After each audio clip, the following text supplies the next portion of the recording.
हरे कृष्णा।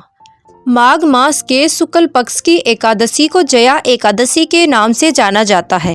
इस दिन भगवान विष्णु की पूजा की जाती है। जया एकादशी को सबसे महत्वपूर्ण व्रतों में से एक माना जाता है। ऐसा माना जाता है कि इस दिन भगवान विष्णु की पूजा सच्चे मन से करने पर व्यक्ति के सभी दुख दूर हो जाते हैं और व्यक्ति नीच योनियों जैसे भूत, प्रेत और पिशाच योनि से मुक्त हो जाता है। आइए जानते हैं साल 2024 में जया एकादशी का व्रत कब रखा जाएगा और व्रत का पारण किस दिन किया जाएगा। एकादशी तिथि प्रारंभ होगी 19 फरवरी सोमवार की सुबह 8:51 से और समाप्त होगी 20 फरवरी मंगलवार की सुबह 9:55 तक। ऐसे में इस बार नियमों का पालन करते हुए 20 फरवरी मंगलवार के दिन ही जया एकादशी का व्रत रखा जाएगा। एक दिन पहले दशमी तिथि के नियमों का पालन किया जाएगा। एकादशी का व्रत रखने वाले भक्तों को दशमी तिथि के दिन सूर्यास्त के बाद भोजन ग्रहण नहीं करना चाहिए। दशमी तिथि को ही तुलसी पत्र तोड़कर रख लेना चाहिए और इस दिन मांस, मदिरा, लहसुन, प्याज या तामसिक भोजन या मसूर की दाल आदि का सेवन भी नहीं करना चाहिए। एकादशी व्रत के दिन ओम नमो भगवते वासुदेवाय, ओम नमो नारायणे या हरे कृष्णा मंत्र का यथासंभव जाप करना चाहिए। व्रत की कथा पढ़ने या सुनने के साथ ही भगवान को फलों सहित तुलसी पत्र का भी भोग लगाना चाहिए। दिन भर उपवास रखकर व्रत के नियमों का पालन करना चाहिए और अगले दिन शुभ मुहूर्त में व्रत का पारणा करना चाहिए। द्वादशी तिथि प्रारंभ होगी 20 फरवरी मंगलवार की सुबह 9:56 से और समाप्त होगी 21 फरवरी बुधवार की सुबह 11:27 पर। एकादशी का व्रत तब ही पूर्ण होता है जब विधि विधान से व्रत रखने के साथ में शुभ मुहूर्त में व्रत का पारणा किया जाए। तो 21 फरवरी बुधवार को आप एकादशी का व्रत खोल सकते हैं सुबह 7 बजे से लेकर 9:21 के बीच में।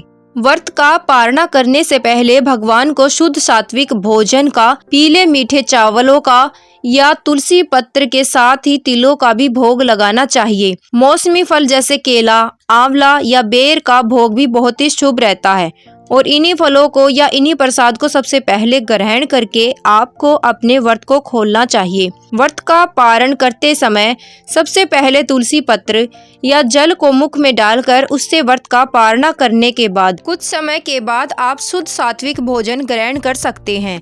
दान की जाने वाली सामग्री में आप काले तिलों या मौसमी वस्त्रों के साथ पीले फलों का, बेर, आंवला या फिर गुड़, घी, कंबल आदि का भी दान कर सकते हैं।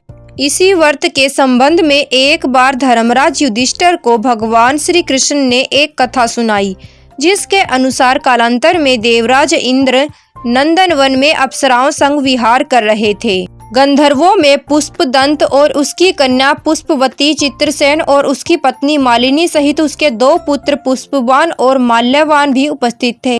माल्यवान पर मोहित कन्या पुष्पवती ने माल्यवान को रूप लावणी से मोहित कर लिया। गंधर्व इंद्र हेतु गान करने लगे, परंतु भ्रमित मन के कारण उनके बेसुर ताल से क्रोधित होकर देवराज इंद्र ने उन्हें श्राप दे डाला, जिसके अनुसार पुष्पवती और माल्यवान ने मृत्यु लोक में पिशाच रूप धारण करके अपने कर्मों का फल भोगा। जया एकादशी आने पर उन्होंने भोजन और जल त्याग कर पीपल के वृक्ष के नीचे रात भर जागरण करके भगवान का ध्यान किया, जिससे उनकी पिशाच योनि से मुक्ति हो गई। जया एकादशी के दिन विशेष पूजन, उपाय और व्रत करने से हर प्रकार के संकटों से मुक्ति मिलती है।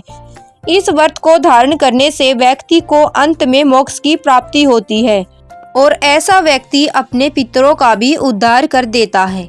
नरक योनि या पिशाच योनि में पड़े हुए पितरों का भी जया एकादशी के व्रत के पुण्य प्रताप से उद्धार हो जाता है। उम्मीद है ये जानकारी आपको अच्छी लगी होगी। अच्छी लगी हो तो चैनल को लाइक, सब्सक्राइब करके जरूर जाना और अपने फ्रेंड्स में भी शेयर जरूर करना। राधे राधे।